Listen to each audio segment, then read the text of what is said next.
Boa noite, pessoal. Tudo bem? Sejam bem-vindos. Os que já estão aqui vão se aconchegando para mais uma live. Hoje, mais um papo especial com... Hoje eu não estou só com duas pessoas, estou com três pessoas muito queridas e que a gente reconhece o trabalho intenso dessas pessoas aqui em Ribeirão Preto. Como sempre acontece, né? A gente vai chegando aqui, a live vai criando um público. Quero agradecer aos que estavam já online, conectados, aos que estão chegando. O pessoal vai chegando por aqui. O Richard está por aqui, a Kleina, Carlos Biasoli, meu querido Carlos Calisto, estou com saudade do Calistão, um grande amigo, mestre da comunicação. A Aurora Prudêncio também já está por aqui. Muito obrigado ao carinho de todos vocês, viu, pessoal? Vai mandando o recado aqui, porque primeiro, o recado vai aparecendo aí embaixo. Você está vendo, né? Já tem o recado do Carlos Calisto agora aqui. Boa noite, grande amigo Maraca. Boa noite, Calistão. Saudades, viu, cara?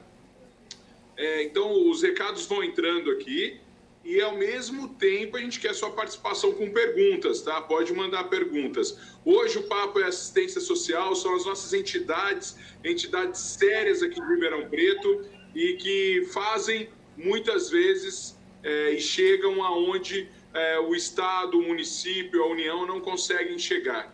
Já estou com eles aqui, todo mundo na tela. Deixa eu dar boa noite a todos. Vou começar... como a gente fez antes, começar também pelas damas aqui. Márcia Peru. Boa noite, Márcia. Márcia, boa noite. Crescendo em Família. Tudo bem, Márcia? Tudo bem, graças a Deus. Um prazer estar aqui para conversar sobre o Crescendo em Família, né? Tá certo. Muito obrigado, tá? Deixa eu cumprimentar o professor Vladimir aqui. Professor Vladimir, muito obrigado. Boa noite, seja bem-vindo. Professor que é lá da casa do vovô. Seja bem-vindo, professor. Boa noite, Maraca. Boa noite a todos que estão nos assistindo. É um prazer imenso estar aqui, participando junto com você e apresentando os nossos problemas, né, Maraca? É isso.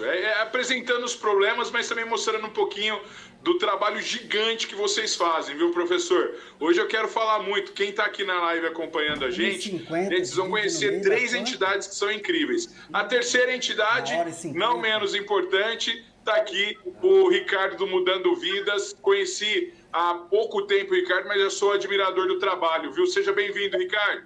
120 é uma... Ricardo, você está sem som, Ricardo. Acho que você vai ter que fazer aquilo que você tinha feito aquela hora, sair e entrar de novo. Quer tentar falar? Vamos ver se a gente está te ouvindo. Não, tá sem som. Faz aquilo que você fez, sai e entra de novo, que deu certo aquela hora. Isso acontece, gente. Já já a gente vai ouvir a saudação do Ricardo também. Ele vai sair rapidinho, entrar de novo aqui. Para a gente começar esse bate-papo. Como eu disse, o Ricardo ele faz parte de uma entidade também que é incrível e que tem feito um belíssimo trabalho em Ribeirão Preto com a pessoa que está se reintegrando à sociedade, pessoa que por muito tempo, por N motivos aí, esteve em situação de rua, né? E essa pessoa... ela está se reintegrando à sociedade. O Ricardo está voltando aqui com a gente. Ô, professor Vladimir, o senhor está com a cara de preocupado. É por conta da pandemia? É por conta das contas que não param de chegar na casa do vovô? O que é, professor? Olha, Maraca, a situação não é lá grande coisa, mas... né? Estamos controlados, graças a Deus. Né? Nós temos a preocupação, a nossa primeira preocupação é exatamente essa doença que aí está agora, né? Essa pandemia que tomou conta, né? E aí nós temos realmente todos os cuidados necessários para evitar que essa doença adentre a casa. Essa é uma preocupação constante nossa, isso você pode ter certeza. E a segunda são as finanças, né? Que você conhece, a gente sempre recorre a você, conversa com você sobre isso. As finanças da casa, né? Já eu mostro os números, as pessoas, muitos que estão aí nos assistindo, não têm noção da magnitude que é aquela casa, tá? Não tem noção do que é a casa do vovô. E eu sempre coloco para todos, nós temos uma empresa na mão, nós que eu digo da diretoria, porque nós temos uma diretoria, nós temos uma empresa que é deficitária, então nós temos que resolver isso daí, tá certo? Então, é um problema, realmente o é, mas nós temos que dar também dignidade àqueles nossos moradores, porque os nossos moradores são todos idosos vulneráveis, carentes, que é a nossa prioridade, essa sempre foi a prioridade da casa, tá? Então, são aqueles idosos carentes que não têm a mínima condição de ficar sozinho ou com familiares, por isso que lá eles são colocados conosco, tá? E aí sim, nós temos que dar todo o amparo a eles, e isso nós procuramos fazer da melhor forma possível, Maraca. Eu sei disso, sei que o momento é delicado, mas que vocês estão se esforçando ao máximo sempre. Deixa eu mandar um abração aqui. A Crislane está mandando um abraço, aproveitar e mandar um abraço para o meu amigo Claudião também, que deve estar junto assistindo. Helenice Santos, Helenice que também é uma pessoa que está sempre aí com a gente e que tem um trabalho muito legal. A Steve Soeira. Steve, está escrevendo aqui, entidades sociais atuam onde o poder público não atua. Precisam ser valorizadas, reconhecidas pelo papel relevante junto à sociedade. É isso mesmo. Quem também está mandando boa noite aqui para a gente é a Aurora Prudêncio, né? O Carlos Calixto já tinha dito. Márcia, Oi. Você também está com a cara meio tensa, né, Márcia? Mas eu sei que você também está sempre aí nessa resiliência, tem lutado aí à frente do Crescendo em Família para que as coisas deem certo. Eu estava esperando aqui o Ricardo chegar para a gente começar esse bate-papo, ele entrando novamente, eu já chamo ele no papo, mas, Márcia, época que a gente está vivendo, né? Sem dúvida nenhuma, um momento histórico para a sociedade, um momento em que todos nós estamos vivenciando algo novo e algo assim.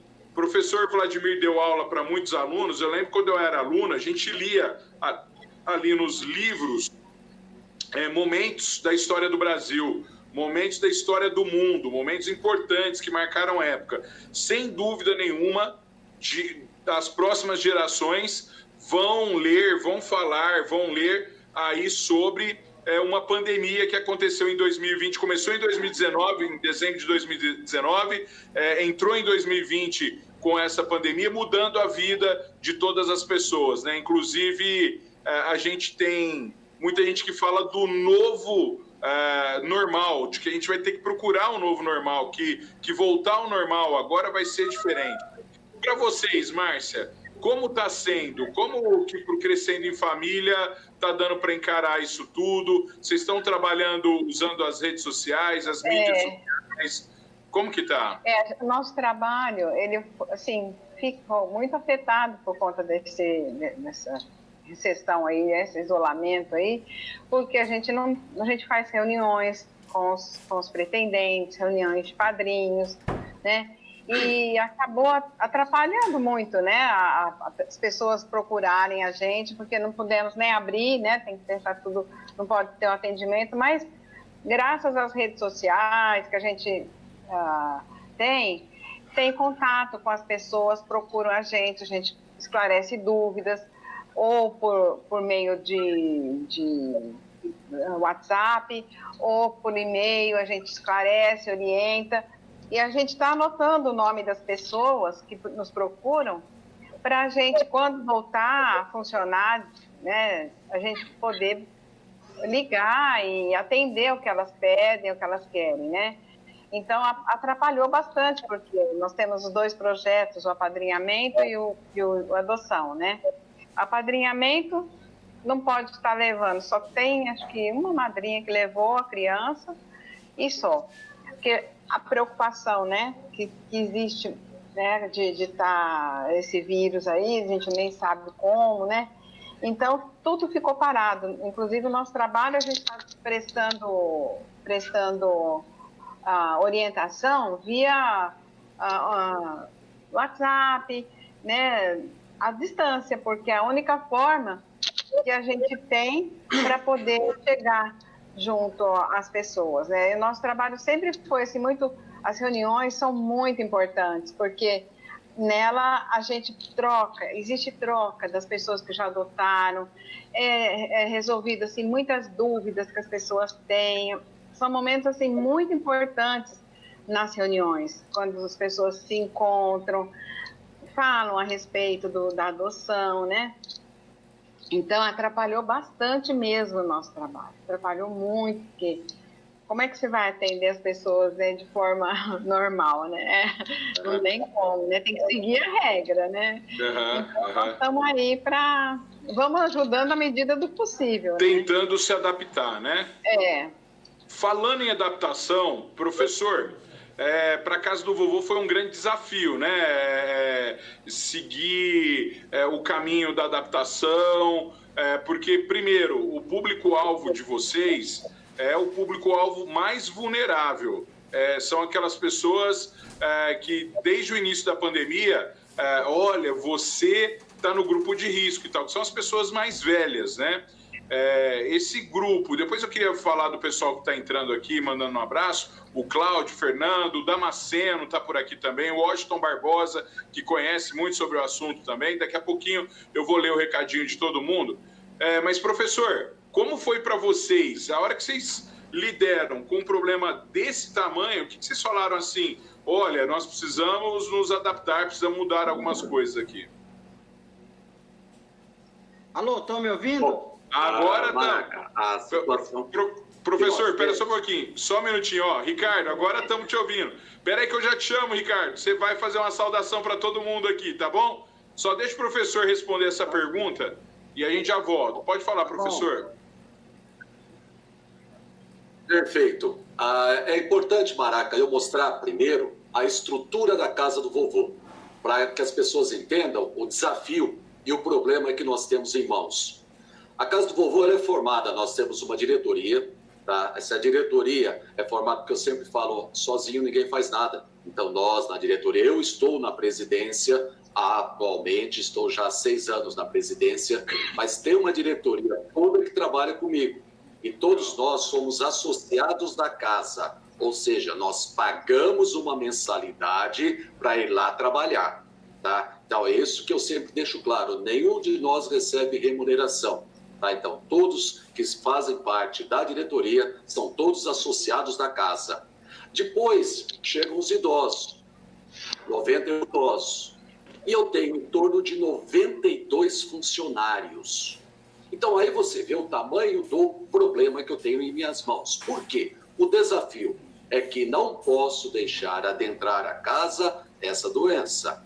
Só que o funcionário são 4 turnos. Eu não posso dispensar funcionário e pedir que ele volte daqui 90 dias. Porque lá, você sabe, o atendimento é 24 horas. 24 horas. Esse funcionário, ele faz turno de 12 por 36. São 4 turmas. Tá? 4 turmas que adentram a casa e que estão indo e voltando. Resultado, o que nós temos que fazer? Tomar todas as medidas possíveis. A primeira medida, né, para tentar resolver, proibimos toda e qualquer visita. Tanto é que os idosos estão assim, apartados da família já há mais de 2 meses. Estamos pensando na diretoria começar no mês de julho a permitir visitas mais agendadas, escalonadas, né, colocar um acrílico entre o idoso e o visitante, não mais do que 2 pessoas adentrando, quer dizer, os cuidados que nós temos que ter, tá? Funcionário, como é que nós trabalhamos? Nós temos uma enfermagem bastante atuante. Eu tenho 2 enfermeiros na casa, que é a Ana Paula e o Rogério, são 2 assim que eles têm um cuidado todo especial, tá? Com relação aos funcionários. Então, o funcionário chegou lá com sintoma de gripe, ele já é afastado. O sintoma, estou com a garganta aqui um pouco irritada, já é afastado, já é mandado para a UPA para fazer os exames, detectar, tá? Já tem um caso de funcionários na casa com a doença, graças a Deus afastamos, logo no princípio, que não teve contato com os idosos. Então eu tenho um problema assim, de um tamanho enorme, mas graças a Deus, até hoje eu não tive nenhum idoso que constatou a doença. Até hoje, nenhum. Tá? Por isso que todos esses cuidados nós estamos tomando. Tá? E a gente sempre conta, né? Lógico, no princípio que nós praticamente, não foi uma proibição. das visitas, porque eu acho que o termo proibido é muito pesado, mas pedimos aos familiares e ligamos para todos que se ausentassem um pouco da casa, e quando fosse possível, nós iríamos permitir as visitas. Percebemos que os idosos agora já estão com um probleminha, porque você sabe que ele fica distante daqueles entes mais próximos, eles começam a entrar em depressão. Então, aí eu tenho todo um aparato na casa, por isso essa quantidade de funcionários. Eu tenho terapeuta ocupacional, fisioterapeuta, psicólogo, nutricionista, que o idoso, você sabe, ele vai pelo estômago muitas vezes, né? Então, todo esse aparato na casa, todos esses profissionais estão lá exatamente, tá, para dar uma condição muito boa para eles. Mas você sabe que o familiar faz falta. O familiar precisa estar lá. Então, no mês de julho, a diretoria permitindo, lógico, tá, nós vamos começar a deixar esses familiares adentrarem, mas assim, muito escalonado, muito assim, no máximo 13 idosos por dia recebendo visitas, Maraca. Professor, primeiro que é compreensível essa questão das visitas. Que eu já comi, parabéns, viu? Eu acho que é necessário. Eu entendo o carinho de vocês com cada um desses idosos, a preocupação de vocês com cada um desses idosos. Mas é um momento que a gente precisa tomar esse cuidado. E eu vejo que vocês estão tentando de todas as formas amenizar isso tudo. Então, todas as ELPIs, elas seguraram um pouco aí as visitas, e isso tem que acontecer, e agora, aos poucos, vocês vão retomando, como o senhor disse, é o novo normal, né? O novo normal, agora a visita vai ter um acrílico ali, aos poucos as pessoas vão poder novamente voltar ao que era. Deixa eu só rapidamente agradecer algumas pessoas aqui. Eu vou passar para o Ricardo agora, para ele fazer a saudação aqui e falar um pouquinho da casa. Mas antes, a Jana, minha querida amiga do coração, que está passando por um momento difícil essa semana, a Janaína, ela está falando que o Danilo, que é o esposo dela, professor no SEB também, está mandando um abraço para o senhor. Danilo, professor de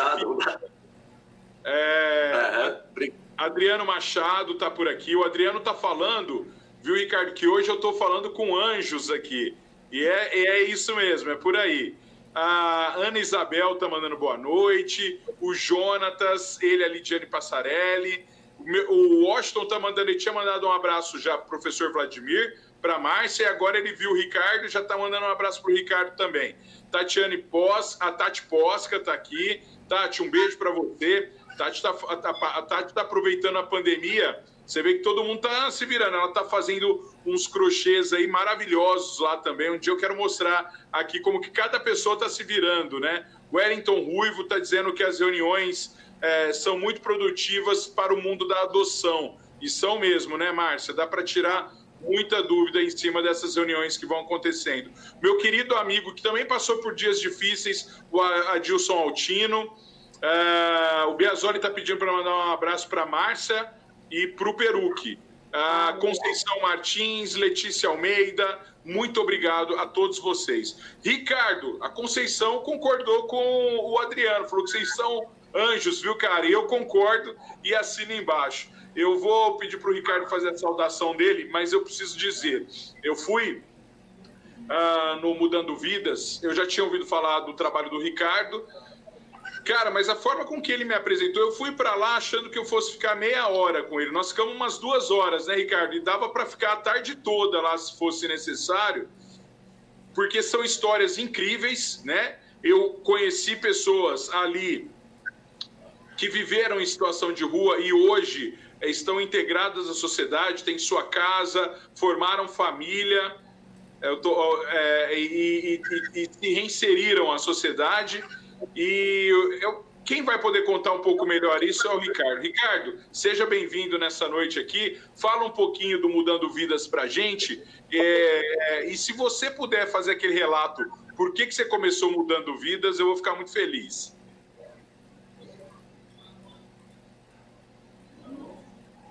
Estamos sem seu som, Ricardo, de novo. e a gente testou, seu som estava saindo. Será que alguém apertou? Deixa eu só ver aqui. Não, aqui está liberado. Espera aí, Ricardo. Aí. Não. Aí, vê se você consegue falar. Não estamos te ouvindo de novo. O que será que está acontecendo? E aquela hora você falou, né, Márcia? A Márcia ouviu, acho que todo mundo. Eu ouvi. Você quer tentar, Ricardo, ver o que pode ser? Bom, nós... Não estamos. Não estamos. E a hora que você saiu e entrou, você entrou falando, porque a gente ouviu e ouviu bem aí, né? Será que ele não bateu alguma mão no algum microfone? Eu acho que a tecnologia, às vezes, ela é temperamental, né? A tecnologia é temperamental. Ó, Ricardo, eu acho que o que tem solucionado é que ele entre e sai. Você volta? Então tá bom. Vai ser missão impossível colocar o Ricardo aqui hoje? Não, daqui a pouquinho o Ricardo está de volta aqui com a gente. Essas coisas acontecem. O professor Vladimir, aproveitando aí ainda, né, que a gente está falando da pandemia e as ILPIs, o governo, ele tem de uma forma ou de outra dado uma resposta para vocês aí quanto a, por exemplo, os materiais de proteção individual que todo mundo deve ter, os EPIs, isso tem... Agora estamos. Eu quero então falar, professor, a gente já volta com essa pergunta dos EPIs para o senhor, tá? Se está chegando, se vocês estão tendo dificuldade, se tiver dificuldade, a gente já faz um apelo para o pessoal aqui. Ricardo, mas eu não vou nem me atrever a deixar ele, eu quero te ouvir agora, Ricardo. Fala aí com a gente. Tudo bem, cara? Vamos aproveitar que eu estou no ar antes que caia de novo, né?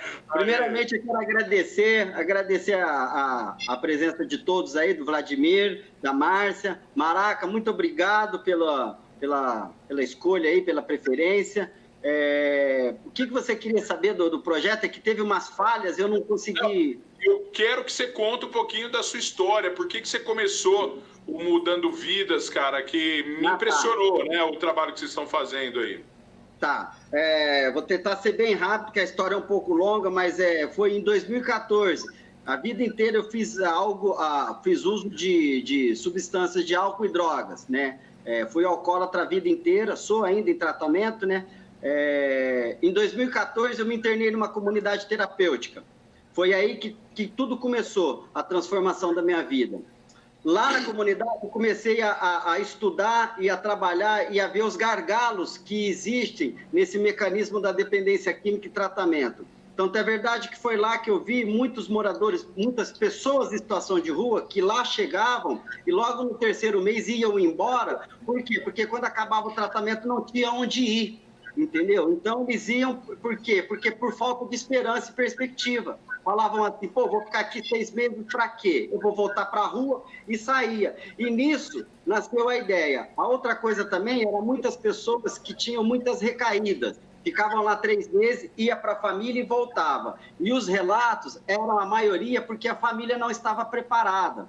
Então, o objetivo de montar a Casa Apoio é para que essas pessoas... Eu comecei a trabalhar primeiro acolhendo pessoas que terminam o tratamento. Por quê? Porque ela tem um apoio, ela não está com a família, ela está longe da família, ou seja, a família não está criticando, não está apontando o dedo, e a pessoa, ela precisa mostrar para a família e para a sociedade que ela está bem. E para isso ela precisa de tempo.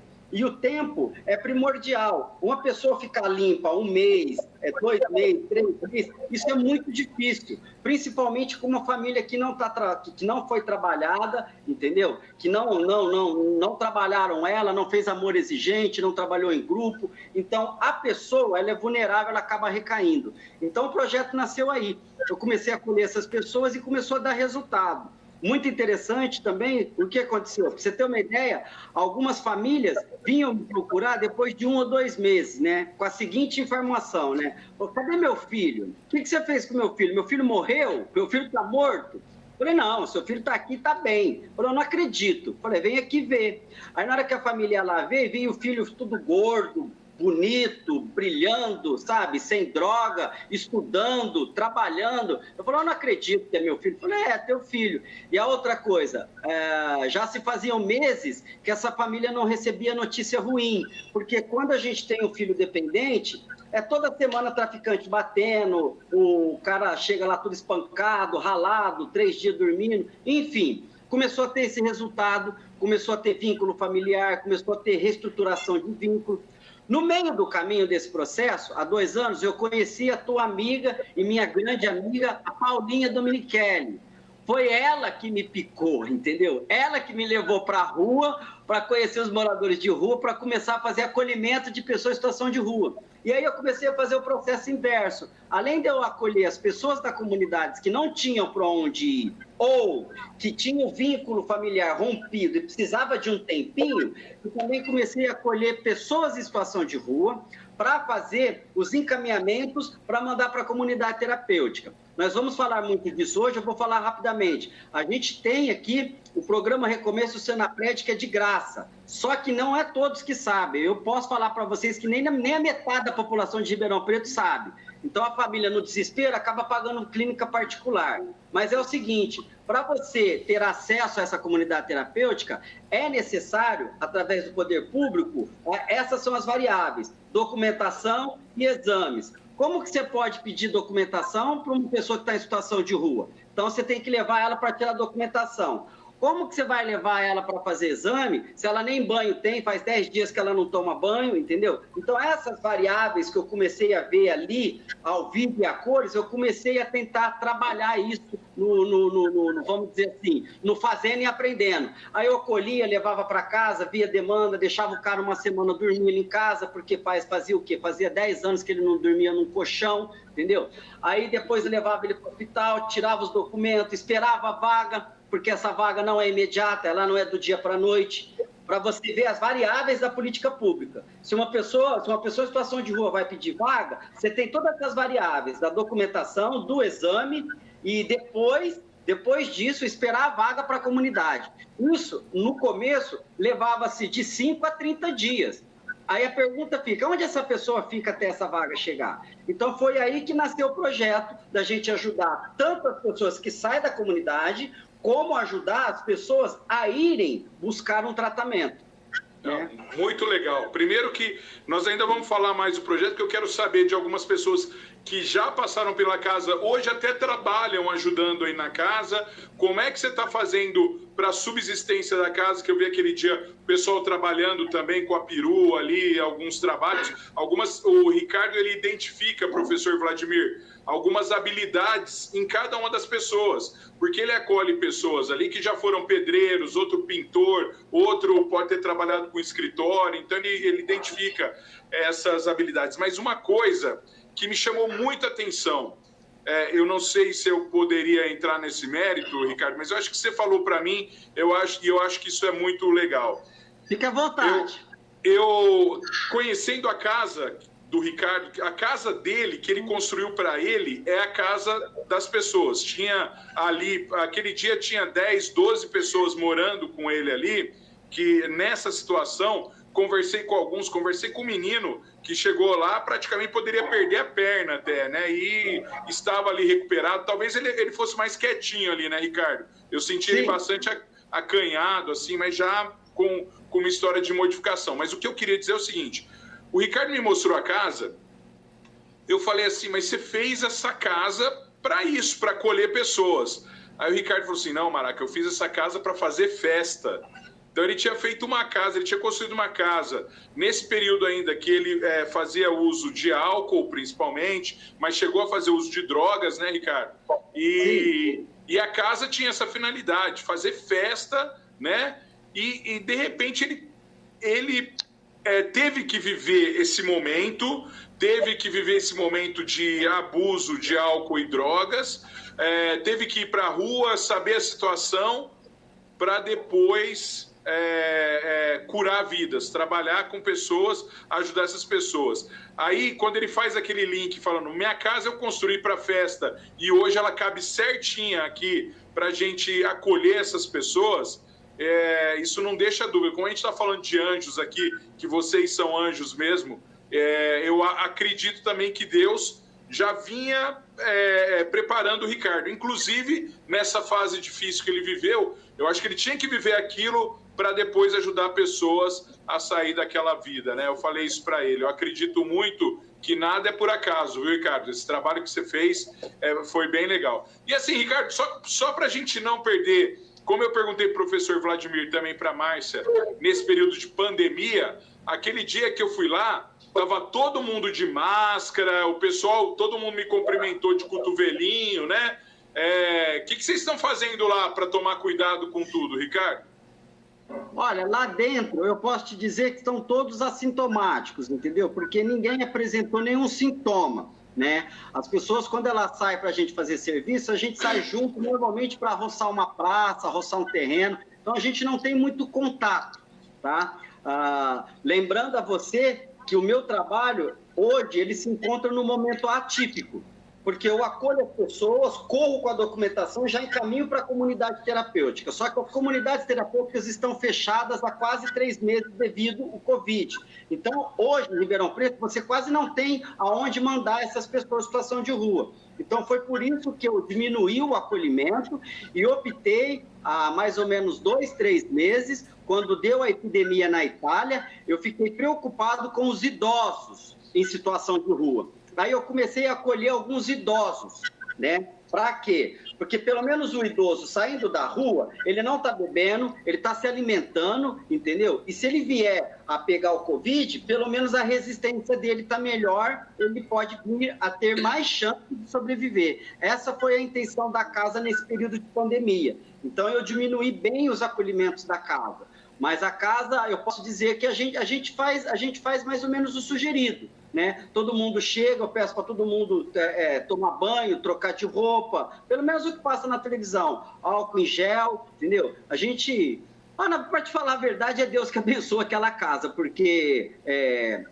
a gente não se expõe muito, entendeu? Mas você sabe que é muito difícil se é difícil para você colocar essas regras em pessoas que já têm um certo grau de instrução, quem dirá para a pessoa em situação de rua que já está acostumado a viver ali naquele mundo. Mas mesmo assim, a gente procura ter, eu procurei manter algumas regras, como por exemplo a higienização, a gente faz oração antes do almoço, antes de qualquer refeição, então todo mundo higieniza a mão para se alimentar, porque vai pôr a mão na boca. A gente tenta fazer o mínimo possível. Quando vai alguém lá levar uma palavra, falar uma reunião, você viu lá todo mundo de máscara, a gente tenta fazer 1 metro de distância, todo mundo. A gente tenta fazer o melhor que pode nas condições que a gente tem, entendeu, Maraca? E é isso. Muito bem. Bom, o professor Vladimir, a gente está aqui num círculo, olha como são as coisas, né?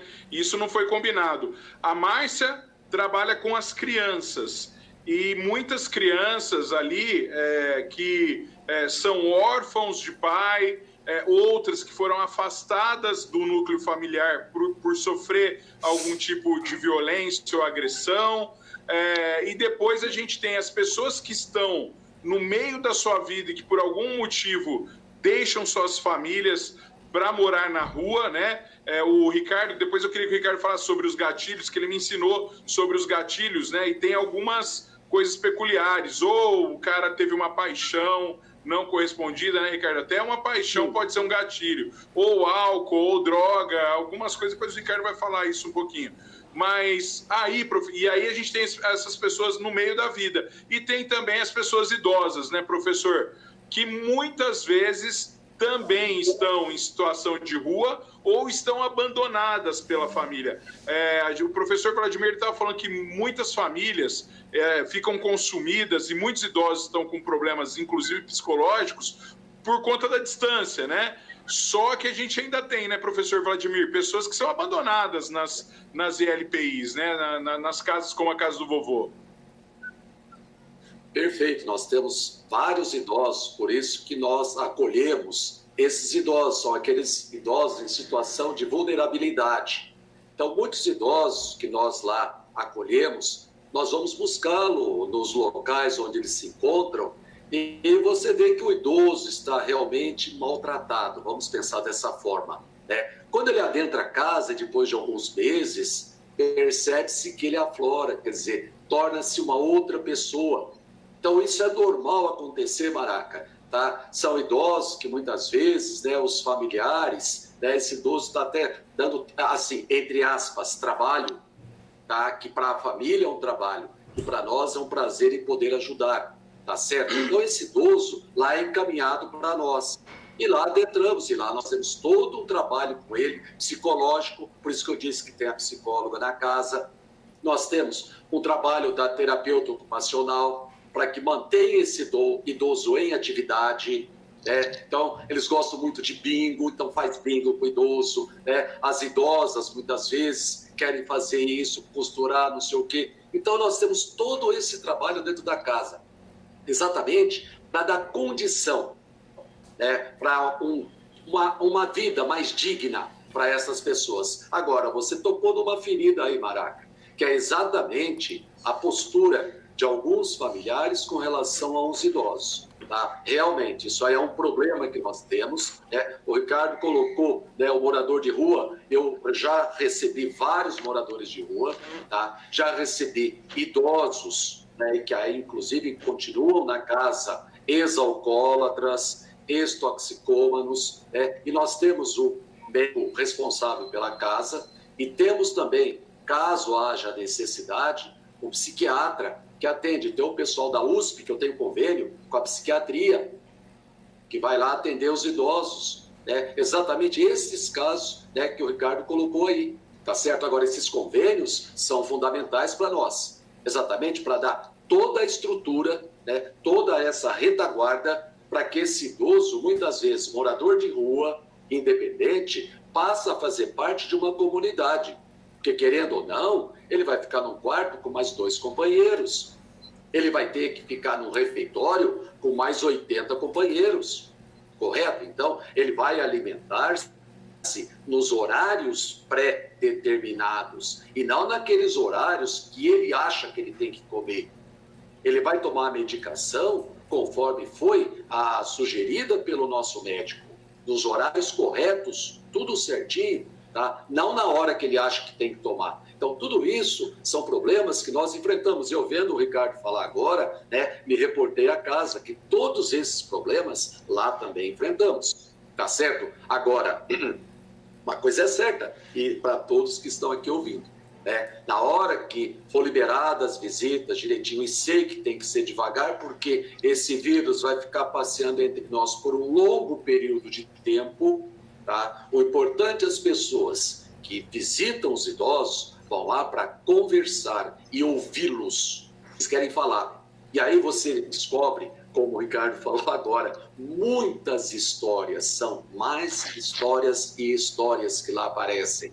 Tá? Cada um com a sua vivência, cada um com a sua colocação, com os seus problemas, né? E aí você fica, né, pensando, caramba, olha a situação dele, né? Mas é bom ouvi-lo, é bom ouvi-lo. Eu sempre cito um caso de um senhor, né, que estava na casa, toda vez que eu o encontrava, ele contava a mesma história.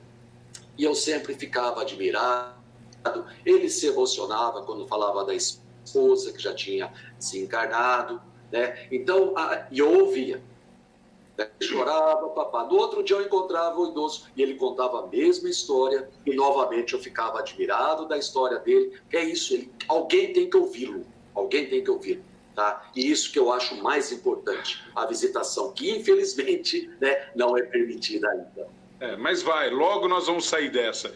E também fica um recado a cada um, né, que tem o seu pai, o seu avô ainda, cuida com carinho. Muitos deles são abandonados depois de um certo tempo, mas eles fizeram tanto por nós, né? A gente precisa cuidar deles.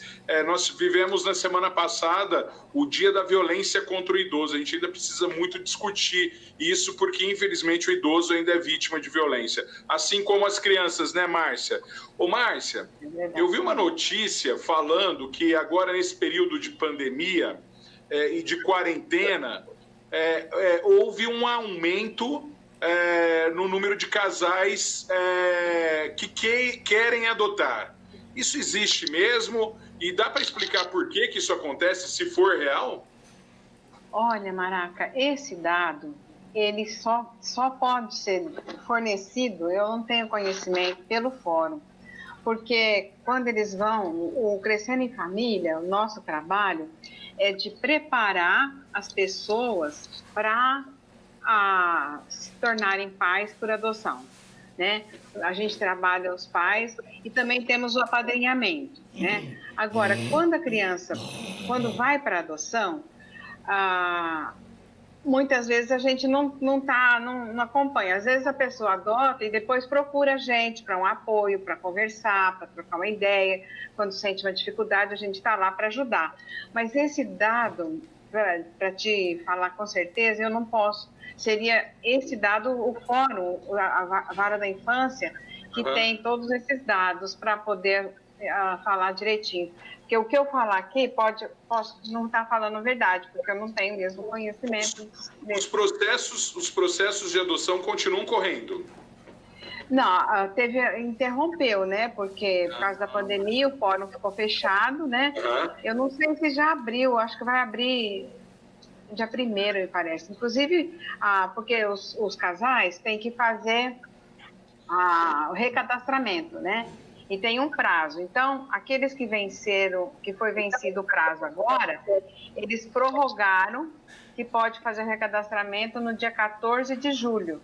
Então, eu penso que agora não deve estar... Até eu recebi eu participo de um grupo, de todos os grupos de apoio do Estado de São Paulo, e eles passaram essa informação, que foi prorrogada a data de recadastramento dos pretendentes à adoção, para o dia 14 de julho, para quem já está vencendo, porque, né, tem um prazo. Sempre, às vezes a pessoa fala, faz tempo que eu estou no cadastro, tal, mas às vezes ela não faz o recadastramento, porque periodicamente essa pessoa deve voltar ao fórum para poder fazer o recadastramento, para ver se continua com o mesmo desejo, se mudou alguma coisa, né?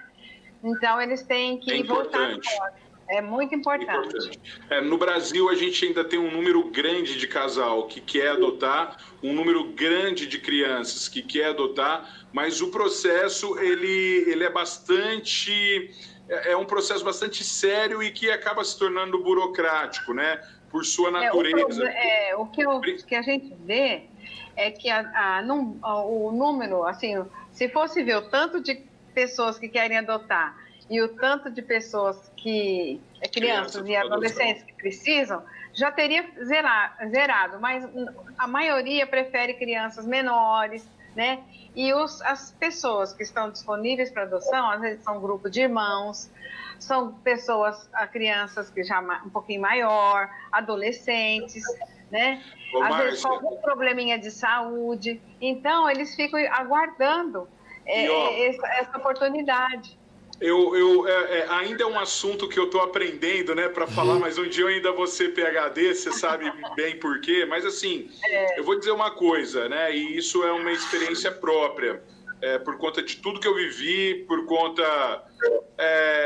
Eu sou pai adotivo, eu tenho 2 filhas que são lindas, minhas filhas são tudo para mim, e assim, gente, vou falar uma coisa para vocês, foi adoção tardia e são irmãs, né? Então, tem todas essas questões e parece que elas são minhas, parece não, acho que de uma maneira ou outra, a minha vida toda. Quando eu olho para trás, eu não consigo mais enxergar essa lacuna, né? Então, você que pensa um dia em adotar, não fique preso a essas questões. É lógico que